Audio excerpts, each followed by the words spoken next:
I talked to you earlier the week, you were talking about the people who are supposed to be good need to be good, but there's always other people that to elevate you. Like, what was the unknowns that became knowns that elevated y'all to this?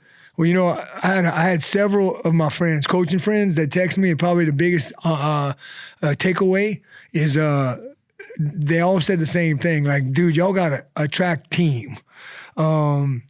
Everybody looks at the guys, understandably, Mark and Joe and Lawson and the men's 4x4 and the people who are winning the events, right? But when you look at what happened down the stretch, and you're picking up 2 points by Prayer Jones in the shot put, you're picking up 2 points by a freshman high jumper, Kyron Sumner. They didn't even show on TV. They showed the guy winning the 3K.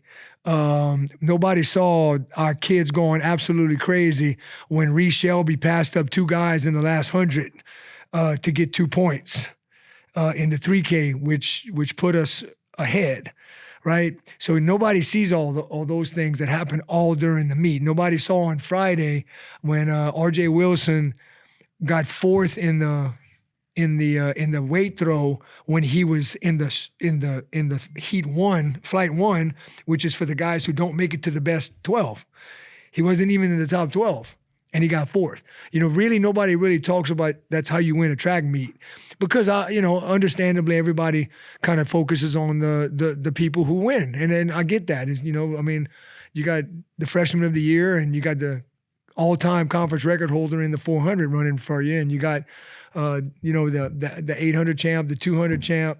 You got the triple jump champ who won on his last attempt, which was incredible because that was another 2 points on the last field event, that we had. And so, so many things have to happen. When you're competing against a team like Arkansas State, they're used to winning. And when we got here, and when I got here in 18, they were so much better than us that it was just like a dream, honestly. They were scoring 147 points when everybody else was scoring 80. I mean, they were beating people about 45 and 50 points indoors.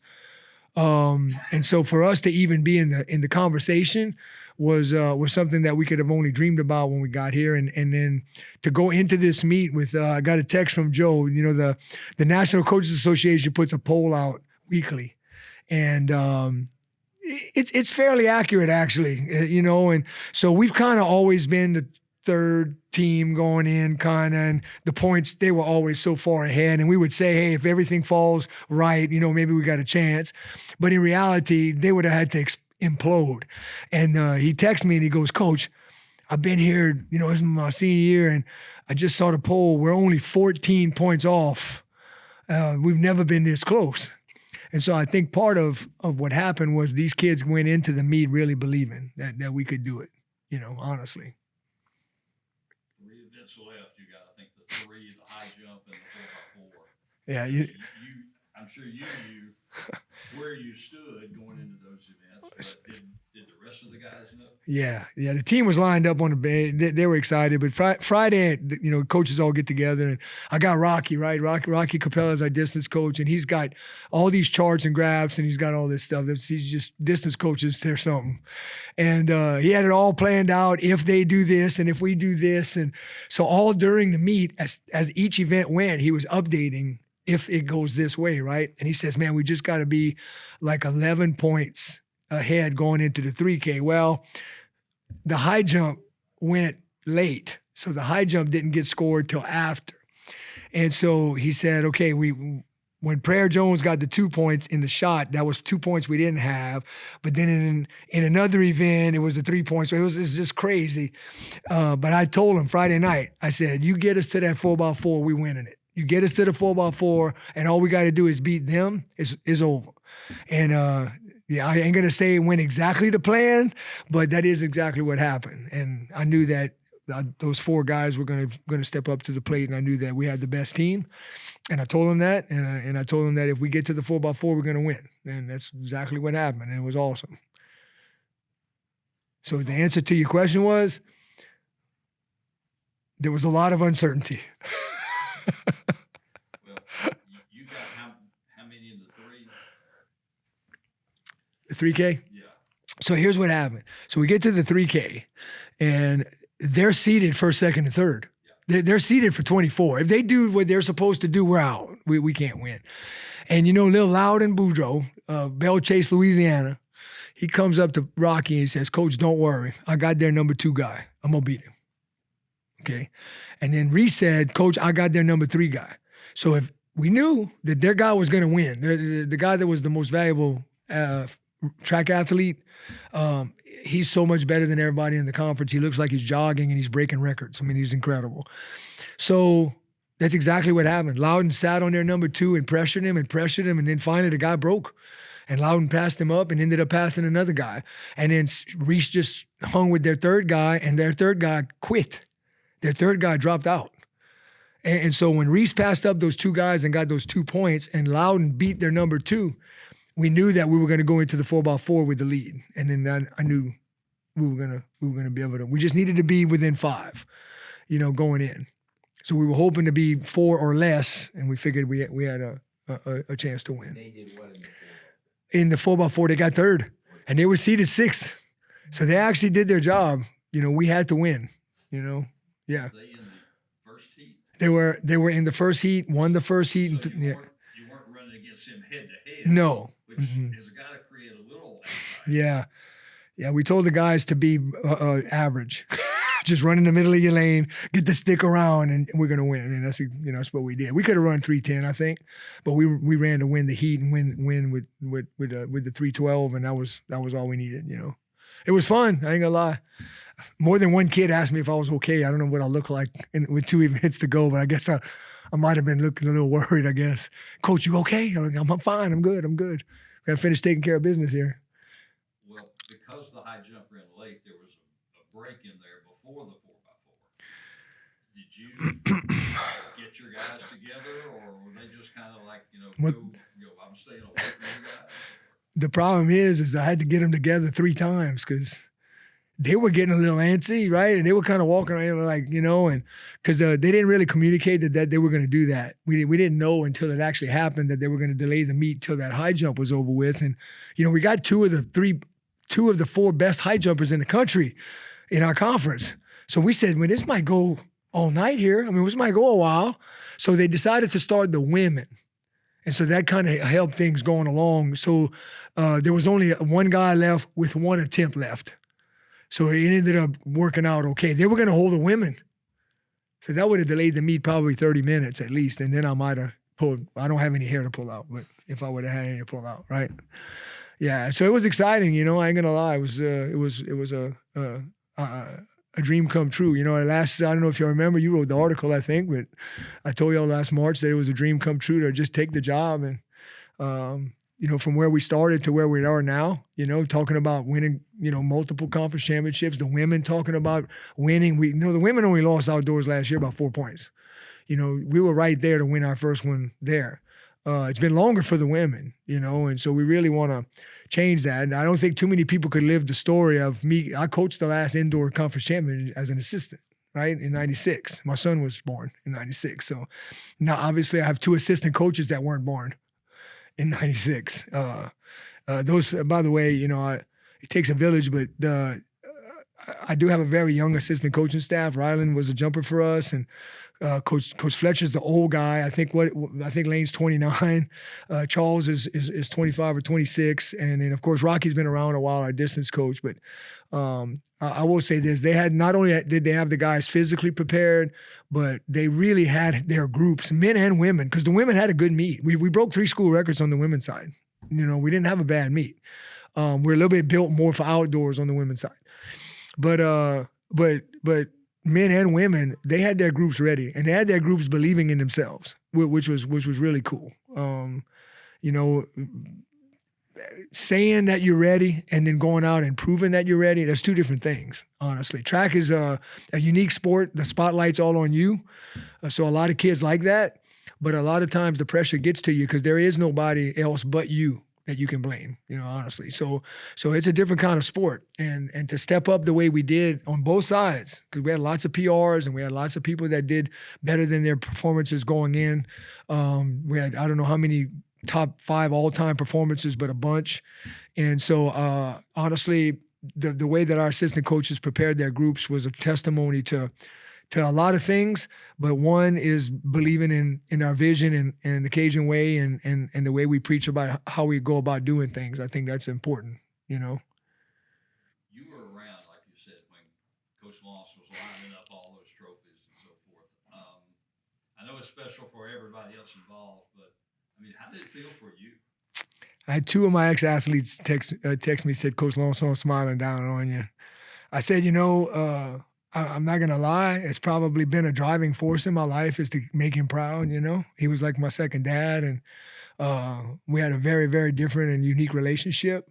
When a guy calls you up and says he's not going to take a job unless you take the job with him, and that's what he did in 1989. He called me up and said, hey, they offered me this job, but I'm not taking it unless you come and do it with me. I didn't know how bad we were. I might have not taken it up on him, but that's a whole nother story. But for somebody to do that and trust you enough, I owe him so much. And, I can't ever replace the guy. He was everybody's, I'm older than Coach, right, when he died. And everybody thought Coach was so old. He's like everybody's grandpa. And he was only 64 when he passed away. So, but he carried himself that way. He carried himself as my mentor. He carried himself like he was the grandfather. I never forget he had a talk with the girls one time, and it was like a grandfather talking to the girls team. It was awesome. They still talk about it. But yes, that's definitely special for me, honestly. Like I said, who gets to do it twice, right? Who gets to have the run we had in the 90s and then take a 20-year break and come back and do it all over again? Like nobody really gets to live that, and it's been fun. I ain't gonna lie.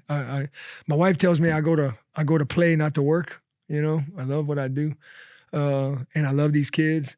They give us everything they got. They come to work every day. They do what they're supposed to. Track some days ain't fun. They'll tell you. Track ain't fun. Track ain't always fun, is it? Joe's a distance runner. That's why I'm asking him.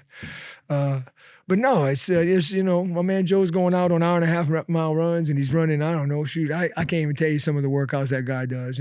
20, what did y'all do the other day? 20-something 400s or something. It's just insane stuff that these guys do to get to be as good as they are. In other sports, you make them run some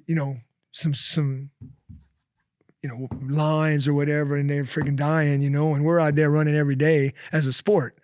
And so, these guys dedicate themselves a lot to being good, and our women do the same thing. I just feel like being a coach of a men and a women's team, and one won a championship and one didn't. And that happened to me the other way before, where the women won and the men didn't win, and it is a different kind of feeling, because I know that the women had a decent meet. They were 5th. Out of 13 teams, we didn't have a bad meet. We had a pretty good meet, the other teams just had a better meet. It's not like we did bad. And so you got, I want to make sure that we understand that the women are just as dedicated and just as hardworking, but it was the men's time, it was men's time. It was our time. So 28 years is too long. I'm sorry. But. So how does this transfer to outdoors? Well, outdoors is different. It's two different sports. It's not the same sport. The outdoors, you pick up the 4x1, the 400 hurdles, the hammer, the discus, and the javelin, right? So if you're traditionally good in those events, so last year in the women, in the 400 hurdles, the javelin, and the 4x1, we scored 54 points in 3 events. That'll change the meet, right? So it's not the same sport. There's a reason why it counts for 2 different sports. We run the 60, the 200 instead of the 1 to 2. There's no 4x1. There's a distance medley. So you replace a distance race with a sprint race, right? Instead of 2 throws, you have 5. It's just a different sport. And so you can be built more for outdoors because, for instance, we have a really good female discus thrower. We feel like she has a chance to win conference, right? She was an okay hammer thrower. She didn't make the final. A weight thrower, right? She's a really good discus thrower. Marin Barra didn't make the final in the shot indoors, but she's gonna be number 1 seed in the javelin probably, right? So you're looking at going forward. If you stay healthy, add some events. Obviously, you feel like our men even can be better. outdoors. I feel like. So, I think on both sides, you got to stay healthy. You got to have, you got to have the same work ethic. You got to have the same vision. You got to want it just as bad. Cause we wanted it yesterday. We wanted it. I ain't gonna lie. We wanted it. That was a great team camaraderie, chemistry. The atmosphere was electric. Our men and women in the stands were just supporting us at every step of the way. And, they knew the consequences. I mean, honestly, Arkansas State's the elephant in the room, man. Like Arkansas State has been my nemesis for a very, very long time. Back in the 90s, they were our number one rivalry along with Tech. I mean, it's been a long time coming. Their head coach ran for them when I was coaching here the first time. So we go way back. And so, yeah, there's a deep respect, I think, both ways, because I do respect them. I mean, they built a dynasty. And but I will say that being able to beat them head up was a great accomplishment. It really was. What did it mean to see all your guys celebrate with the trophy and really soak in that moment? Well, y'all need to see Joe doing the jig. That was probably the highlight of my day.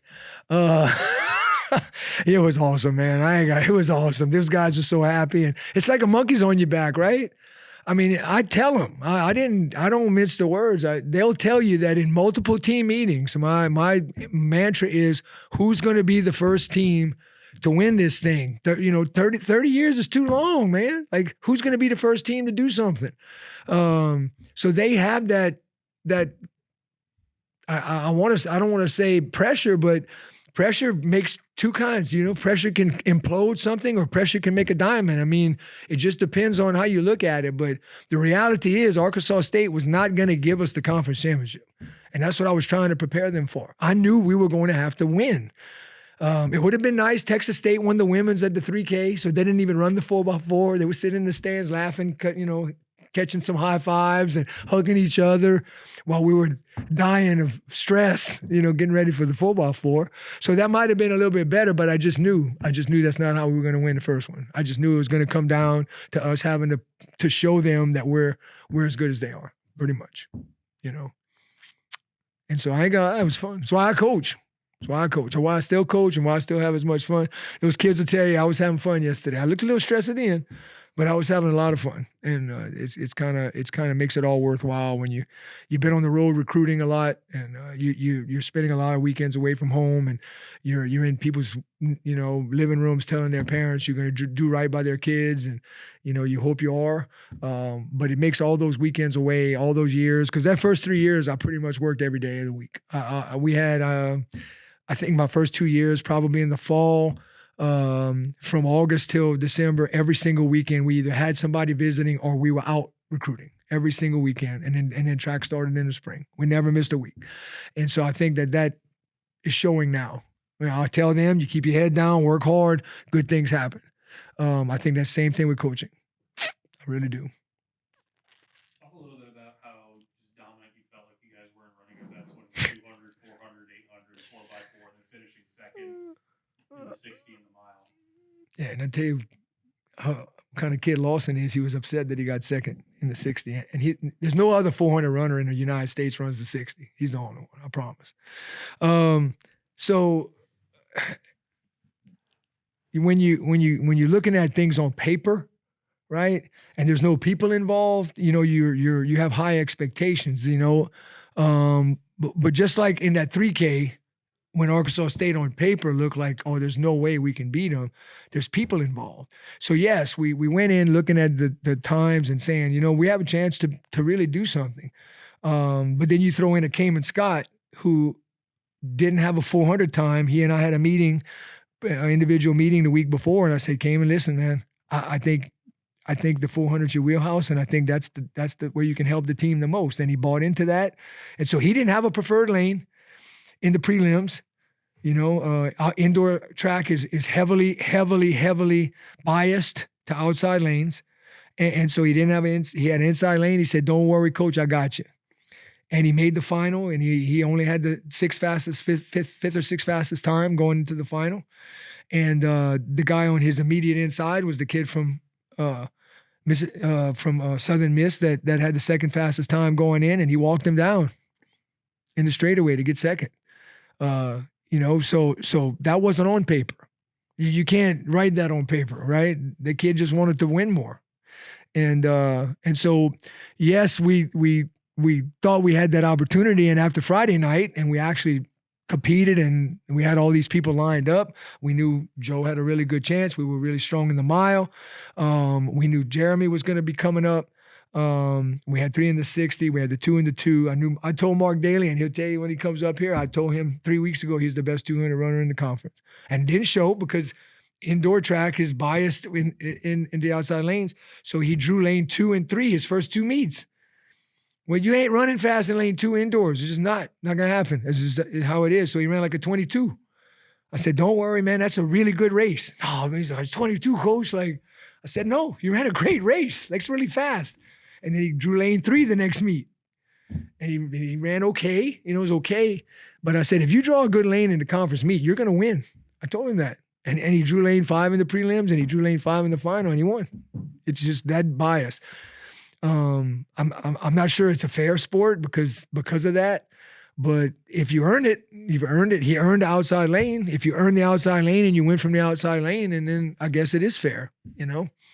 But nobody in our conference won anything from lane 3, right? You do your best. You do your best you can and hope you score. Kayla Harrison got a 6th out of lane 3. You know, she was seated 8th. She picked up 2 spots. So when we went into the meet, there's certain things that you know you have to dominate. You have to do. Like, they always beat us because they dominated in distance. One year they beat us 76-4 in the distance races. You can't beat them, you know. So this year we turned the tables, and we destroyed them in the 60, the 200, and the 400. We beat them really bad, like 50-8, I think, or 50, you know. And so they beat us in the shot. They beat, you know, we knew they had some strong events. It shouldn't have been that close because the number 2 hurdler in the conference fell in the prelims, and the number 2 multi sprained his ankle and ended up 8th. Right, those 2 things happen. We do win probably by 16 or 18 points, at least.